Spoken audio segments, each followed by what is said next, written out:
अस्सलाम वालेकुम नाज़रीन, आज़ाद स्टूडियो की स्पीड न्यूज में आपका खैर मक़दम है। तेलंगाना हुकूमत ने रियासत में स्टार्टअप्स के फरोग के लिए ब्राजील के इदारे से याददाश्त मुफाहिमत पर दस्तखत किए हैं। ब्राजील के इदारे से मुआहदे के तहत हैदराबाद में इंटरनेशनल स्टार्टअप्स कायम किए जाएंगे। चीफ मिनिस्टर रेवंत रेड्डी और वजीर इंफॉर्मेशन टेक्नोलॉजी श्रीधर बाबू ने ब्राजीली इदारे के नुमाइंदों के साथ मुलाकात की। टी हब फाउंडेशन के चीफ एग्जीक्यूटिव ऑफिसर सुजीत ने ब्राजीली इदारे के अहदेदारों के हमरा मुआहदे पर दस्तखत किए। रेखा गुप्ता ने दिल्ली की चीफ मिनिस्टर के तौर पर ओहदे वरादारी का हलफ ले लिया। वो दिल्ली की चौथी खातून वजीर आला बन गई हैं। सुषमा स्वराज, शीला दीक्षित और आतिशी के बाद रेखा गुप्ता दिल्ली की चौथी खातून वजीर आला बनी हैं। उन्होंने रामलीला मैदान में मुनक़िदा तकरीब में ओहदे का हलफ लिया। बीजेपी ने 27 साल बाद कौमी राजधानी दिल्ली में इख्तिदार में वापसी की है। रेखा गुप्ता के हमरा 6 काबिनी उज़रा ने भी हलफ लिया। हलफ बर्दारी तकरीब में प्राइम मिनिस्टर नरेंद्र मोदी के अलावा होम मिनिस्टर अमित शाह और दीगर अहम कायदीन ने शिरकत की। हलफ बर्दारी से पहले मीडिया से बात करते हुए रेखा गुप्ता ने आम आदमी पार्टी पर तनकीद की। उन्होंने कहा कि आम आदमी पार्टी जो गुज़िश्ता 12 बरसों से दिल्ली पर हुकूमत कर रही थी, उसे अवाम की एक एक पाई का हिसाब देना होगा।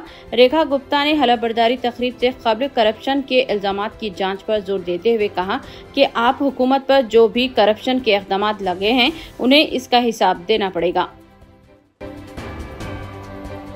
सोशल मीडिया की सबसे बड़ी कंपनी मेटा ने अपनी तारीख के एक अहम इक़दाम के तौर पर मलून बीजेपी एमएलए राजा सिंह की काबिल नफरत तकारीर के खिलाफ कार्रवाई करते हुए फेसबुक और इंस्टाग्राम ग्रुप्स को बंद कर दिया है।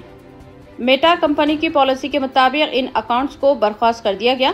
वाज़ेह है कि फेसबुक के इन अकाउंट से 495 नफरत पर मुबनी तकारीर शेयर की गई थी, जबकि दोनों फेसबुक ग्रुप से तकरीबन 1 मिलियन अफराद जुड़े हुए थे। तेलंगाना रियासती हज कमेटी की जानिब से हज 2025 के लिए हज इंस्पेक्टर्स को मुंतखब करने के लिए इंटरव्यूज का आगाज हुआ।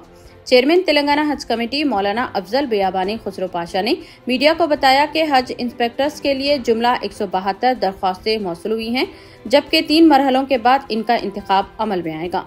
CBT टेस्ट, इंटरव्यू और हेल्थ चेकअप के बाद ही इनका इंतखाब अमल में आएगा। तेलंगाना के दारुल हुकूमत हैदराबाद की आबादी में दिन ब दिन इजाफा होता जा रहा है। आबादी के तनासब के लिहाज से हैदराबाद ने दिल्ली को भी पीछे छोड़ दिया है। 2011 ईस्वी की मरदमशुमारी के मुताबिक दिल्ली मेट्रोपॉलिटन सिटी में फी मुरबा किलोमीटर में 11,313 अफराद रहते हैं, जबकि हैदराबाद में फी मुरबा किलोमीटर में 18,161 अफराद रहते हैं।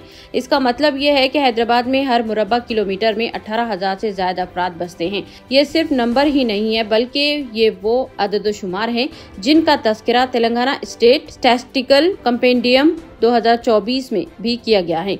दुनिया में सबसे ज्यादा गुंजान आबादी वाला शहर फिलिपाइन का दारुल हुकूमत मनीला है, जहाँ फी मुरबा किलोमीटर में 43,079 लोग रहते हैं। हमारे मुल्क में सबसे ज्यादा आबादी वाला शहर मुंबई है, जहां फी मुरबा किलोमीटर में 28,508 अफराद रहते हैं। एक तरफ जहां हैदराबाद की आबादी में इजाफा हो रहा है, वहीं बिहार और मगरबी बंगाल जैसी रियासतों का तकाबुल किया जाए तो तेलंगाना की आबादी काफी कम है।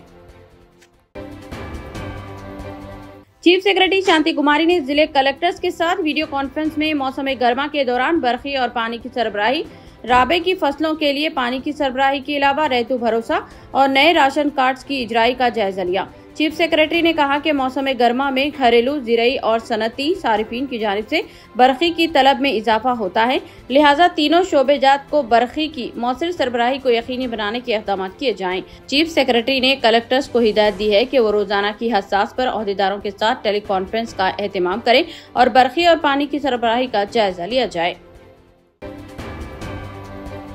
MS एजुकेशन एकेडमी से वाबस्ता इंटरमीडिएट के तलबा ने रघुवेंद्रा नगर कॉलोनी में वाक़े थैलेसीमिया हॉस्पिटल विजिट किया और इस मर्ज से मुतासरा मरीजों से मुलाकात की। Joint secretary thalassemia sickle cell society Aleem Baig और सहाफ़ी अबू अमल आज़ाद ने इन तलबा की रहनुमाई की और इनको थैलेसीमिया मर्ज से वाकिफ करवाया और ब्लड डोनेशन कैंप मुनाक़द करने के मकसद से भी तफसील बताई गई। वाज़ेह है कि मुल्क भर में MS एकेडमी ऐसा वाहिद इदारा है जो थैलेसीमिया से मुतासरा बच्चों को मुफ्त तालीम फराहम करता है और सैकड़ों तलबा इससे मुस्तफीद हो रहे हैं। हैदराबाद में जुमेरात को सोने की कीमतों में फिर उछाल आया है। ज़राए के मुताबिक हैदराबाद में जुमेरात को 22 कैरेट सोने की कीमत 80,700 रुपये फी तोला रिकॉर्ड की गई, जबकि 24 कैरेट सोने की कीमत 88,040 रुपये रही। वाज़ेह है कि साल 2025 में ताहाल सोने की कीमत में 12% इजाफा हुआ है। जनवरी 2025 के पहले हफ्ते में 22 कैरेट सोने की कीमत 71,500 रुपये और 24 कैरेट सोने की कीमत 78,000 रुपये रिकॉर्ड की गई थी।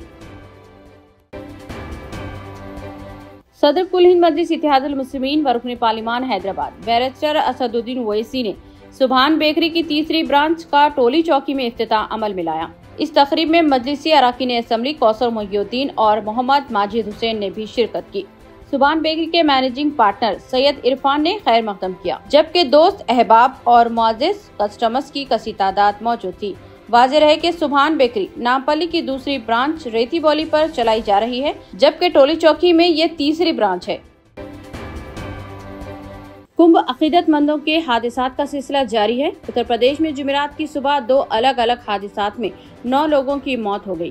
पहले वाक़े में झारखंड से अकीदतमंदों को लेकर बनारस जा रही एक कार जौनपुर में नामालूम गाड़ी से टकरा गई। गाड़ी में कुल 11 अफराद सवार थे, जिनमें से 5 अफराद की मौके पर ही मौत वाक़ई हो गई। दूसरे हादसे में अकीदतमंदों से भरी बस एक ट्रक से टकरा गई। इस हादसे में भी 4 अफराद की मौत वाक़ई हो गई।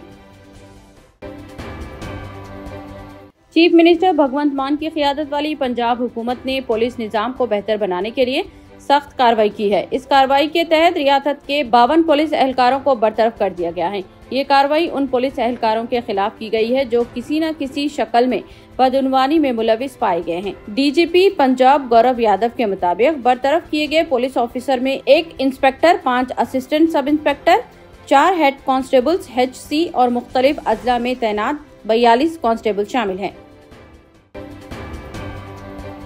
राजस्थान के बीकानेर में एक अफसोसनाक वाक़या पेश आया, जहां 17 साल खातून वेट लिफ्टर यस्तिका आचार्य की जिम में ट्रेनिंग के दौरान मौत वाक़ई हो गई। यस्तिका, जो एक उभरती हुई वेट लिफ्टर थी, अपने कोच की निगरानी में 270 किलो वजनी बार उठाने की कोशिश कर रही थी। ऐनी शाहिदीन के मुताबिक जब वो वेट लिफ्टिंग कर रही थी तो अचानक भारी वजन उसके हाथ से फिसल गया और सीधा इसकी गर्दन पर गिर गया। शदीद चोट लगने के बाद वो फौरन जमीन पर गिर गई और बेहोश हो गई। जिम में मौजूद लोग और कोच फौरन उसकी मदद को दौड़े और उसे हॉस्पिटल ले जाया गया, ताहम डॉक्टर्स ने उसे मुर्दा करार दे दिया।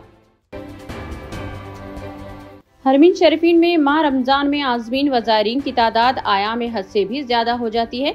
इसकी तैयारी के लिए नायब गवर्नर मक्के मुकरमा शहजादा मशाल बिन अब्दुल अजीज की सरबराही में मरकजी हज कमेटी ने रमजान मुबारक 2025 के दौरान उमरा ज़ायरीन को फराहम की जाने वाली खिदमात की तैयारियों का जायजा लिया। सऊदी प्रेस एजेंसी के मुताबिक वजारत हज व उमरा ने उमरा ज़ायरीन के खैर मकदम के हवाले से तैयारियों से आगाह किया। उमरा कंपनियों और इदारों को यकुम ज़िलक़द से क़ब्ल उमरा ज़ायरीन की वापसी के शेड्यूल पर अमल करने पर जोर दिया गया। इतने कम दाम में इतने ज्यादा ऑफर्स, घर लेकर जाने में तकलीफ? No problem. अब आप घर बैठे ऑर्डर कीजिए और हम करेंगे फ्री होम डिलीवरी। अब होगी बचत घर बैठे। अपने शहर में सबसे सस्ता आपका रेड रोज स्मार्ट।